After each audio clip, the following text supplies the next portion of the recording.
and then I push the bag up in so that it actually forms a seal at the bottom. So I'm cramming it up in there, and then I begin squeezing, and I'm watching through the top of the tube, and I can see the level of the chocolate rising. I think I'm a little too close. And when I see the chocolate all the way up at the top, I stop. I put my thumb over that opening, flip the tube over, and then I'll find that I'll have to fill up the gap right up here at the top where the bag used to be. When I'm almost to the top there, I set the bag aside, I take my plug, put it over that top, and now I can flip it over. Then I press the tube down into that chocolate plug so that it's now embedded in the plug here at the bottom, and that bottom is firmly sealed. And then my chocolate is full up here. Then I can take this directly, I'm going to take this and put it straight into the fridge and leave it there for, depending on the diameter of the tube and the size of the tube, something like this will take about 15 minutes before it's actually ready to pull out. We're ready to try to get it out of the pipe. Begin that process by just breaking it away from the chocolate base. So it's basically now free on the top, free on the bottom, and a simple push from the bottom will begin the process, and then we finish by pulling it out. And because we filled from the bottom, there are no air gaps in this. This is a solid rod of chocolate. Had we filled from the top, we would have had gaps and bubbles here and there that would ultimately weaken the rod. This can then be cut into whatever lengths we want using a hot knife. We don't use a lot of molds in this class because it's a little too easy. If you're trying to create a chocolate chicken, it's too easy to go out and buy a chicken mold.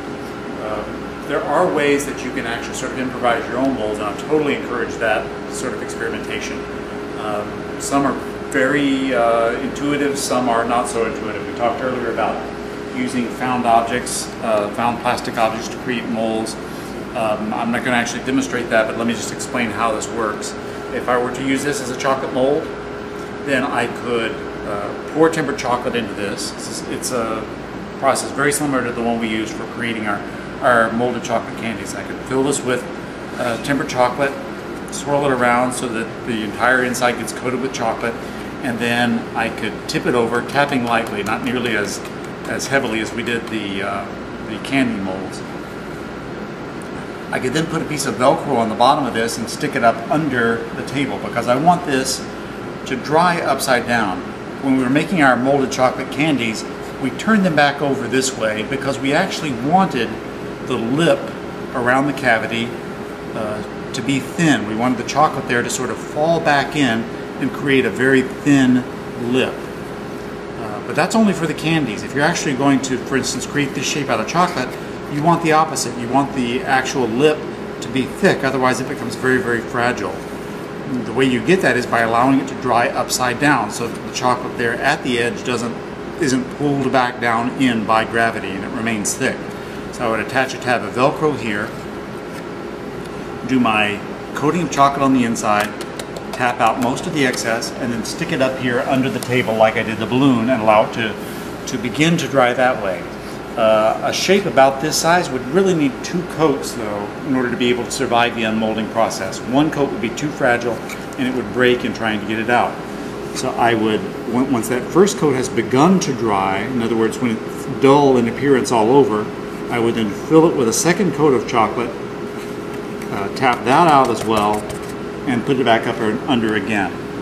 Once that second coat is well on its way to drying, in other words it's turned dull, then I would take a knife or scraper of some sort and scrape off the excess chocolate from the edge and just basically get that lip level, and then put it into the refrigerator for really just a matter of about 10 minutes to solidify enough that I can take it out and pop it out of the mold. And there's some more offbeat ways that you can create molds too. Let me just show you a couple of those, but really you're free to think of your own as well. Some of these give you just a rough approximation of the shape that you're trying to create. Others give you a pretty highly detailed, faithful reproduction. This one is in the more approximate category. I'm going to take powdered sugar, and you can do the very same thing with cocoa powder. The process is exactly the same. And I'm going to sift that powdered sugar into a pie tin and fill it up completely. Go ahead and stop it there. This is going to take a while. So once the pie tin is abundantly full of this very fluffy, aerated powdered sugar, I'm going to use a bar to level off the top.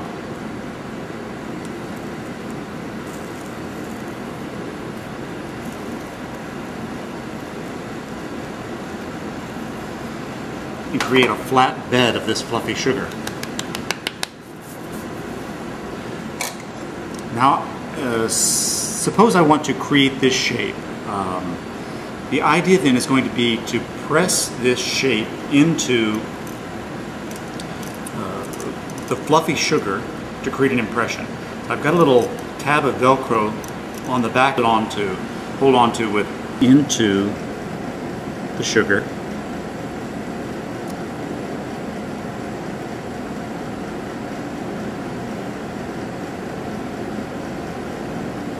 And then, as carefully as possible, I'm going to lift it straight up out. It leaves the imprint of the shell and the sugar. So this impression that we've created is quite delicate. We can't really just spoon chocolate into there without disrupting that delicate surface. So basically our only option is to pipe it in here. So I'm going to use a pastry bag. I could use dark or white chocolate. If I were using cocoa powder as my bed, I would back it up with dark chocolate. But because I'm using powdered sugar, I'm going to use white chocolate. But really there's no rule that says what you can and cannot use. And I'm just going to gently lay the chocolate in there,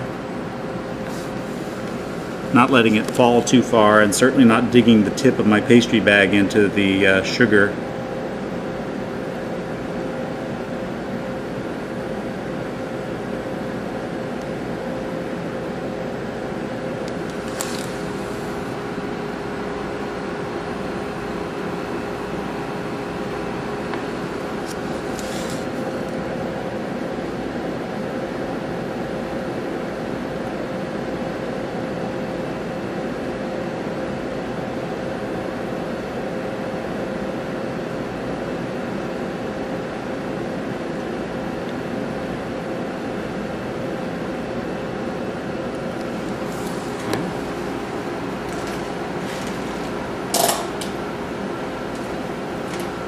This goes directly into the refrigerator to set.